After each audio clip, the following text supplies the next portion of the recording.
उनसे आधुनिक खेती करने में किसानों की मदद कर पाए।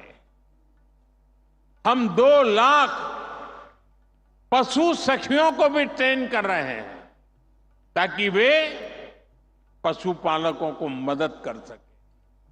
यही नहीं, आधुनिक खेती के लिए, प्राकृतिक खेती के लिए भी हम नारी शक्ति को ही नेतृत्व दे रहे हैं। इसके लिए हमने कृषि सखी कार्यक्रम शुरू किया है। ऐसी लाखों कृषि सखियां आने वाले समय में देश के गांव-गांव में हम बनाने के लिए आगे बढ़ रहे हैं।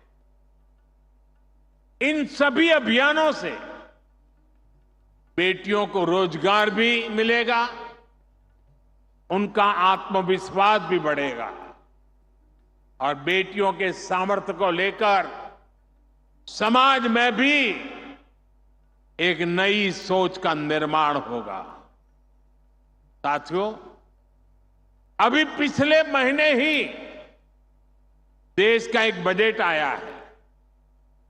इसमें माताओं, बहनों, बेटियों से जुड़ी योजनाओं के लिए 3 लाख करोड़ रुपए रखे गए हैं।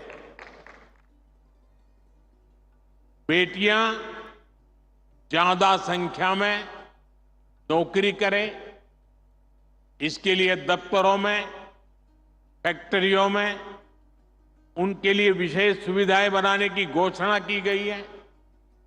रहने के लिए वर्किंग विमेन हॉस्टल की सुविधा हो, बच्चों के लिए क्रेच की सुविधा हो, इसके लिए केंद्र सरकार काम कर रही है।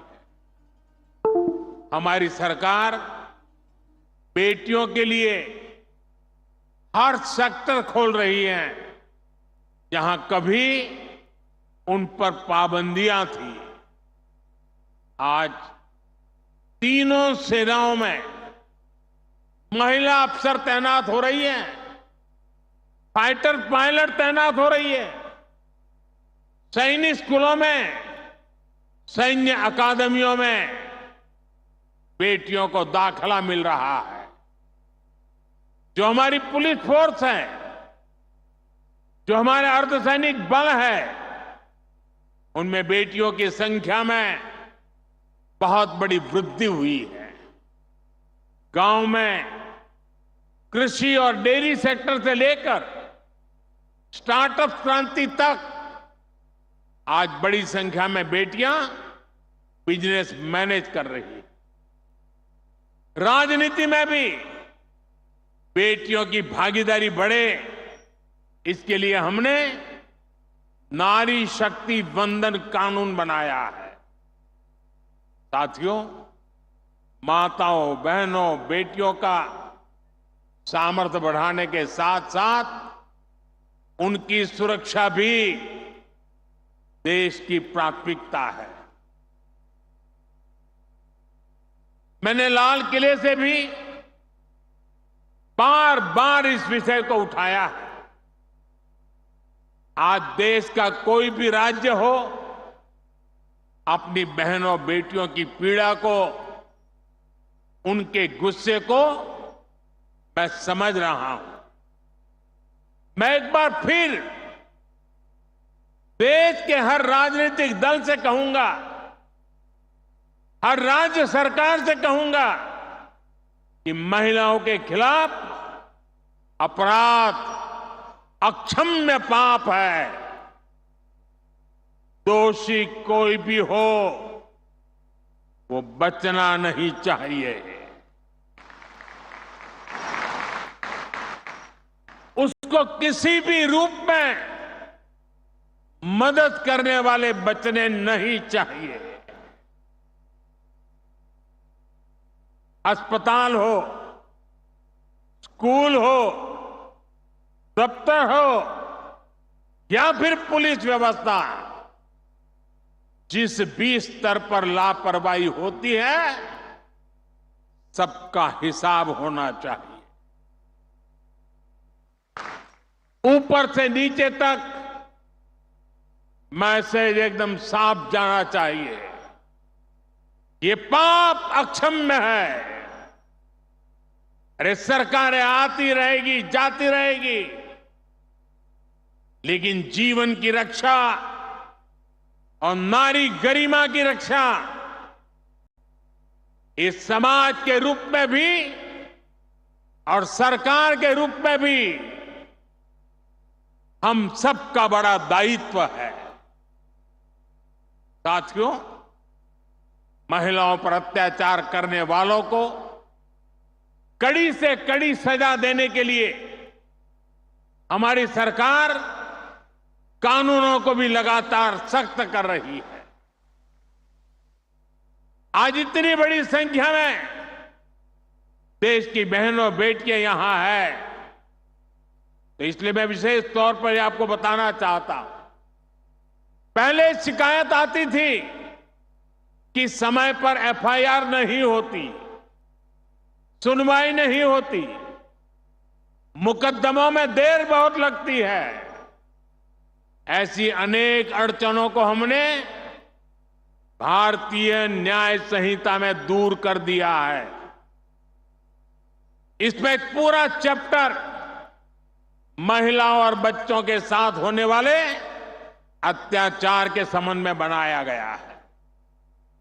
अगर पीड़ित महिलाओं को थाने नहीं जाना है तो वो घर बैठे एफआईआर दर्ज करा सकती है।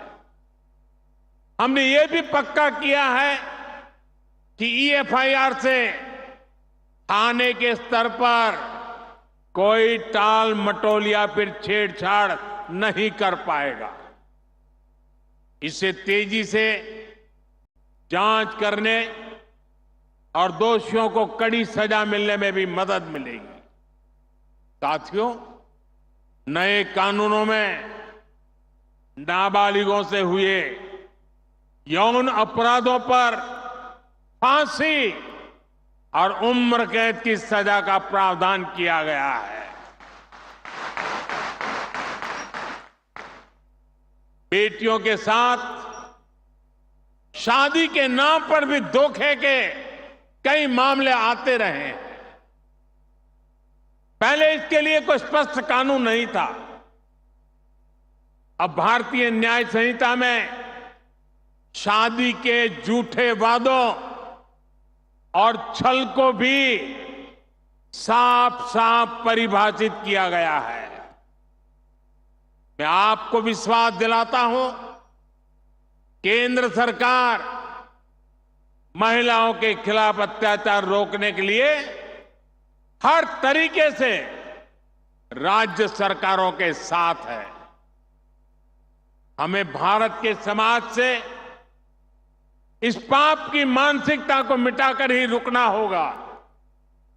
इसलिए साथियों, आज भारत विकसित होने के रास्ते पर आगे बढ़ रहा है और उसमें महाराष्ट्र की बहुत बड़ी भूमिका है। महाराष्ट्र विकसित भारत का एक चमकता सितारा है। महाराष्ट्र दुनिया भर के निवेशकों के लिए आकर्षण का केंद्र बनता जा रहा है। महाराष्ट्र का भविष्य ज्यादा से ज्यादा निवेश में है, नौकरी के नए अवसरों में है। आणि महायुतीचे सरकार म्हणजे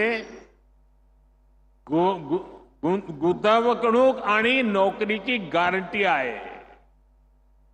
महाराष्ट्र को आने वाले कई वर्षों तक महायुति की स्थिर सरकार की जरूरत है। महाराष्ट्र को महायुति की ऐसी सरकार की जरूरत है जहां उद्योगों को प्रोत्साहित कर सके। महाराष्ट्र में ऐसी सरकार की जरूरत है जो नौजवानों की पढ़ाई, कौशल और नौकरी पर बदल दे सके।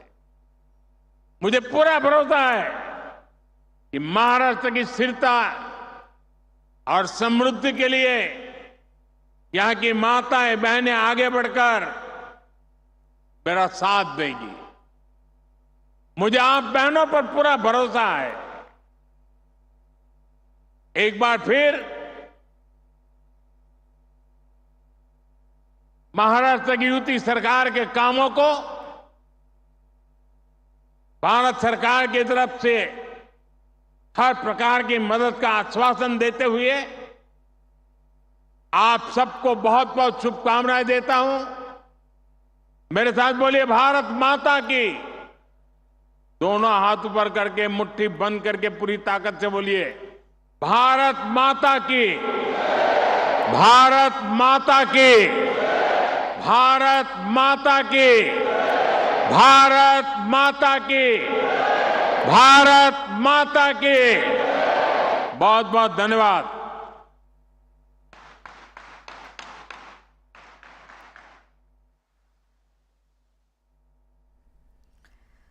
तर लखपती दीदी सन्मान कार्यक्रमामध्ये हजारोंच्या संख्येनं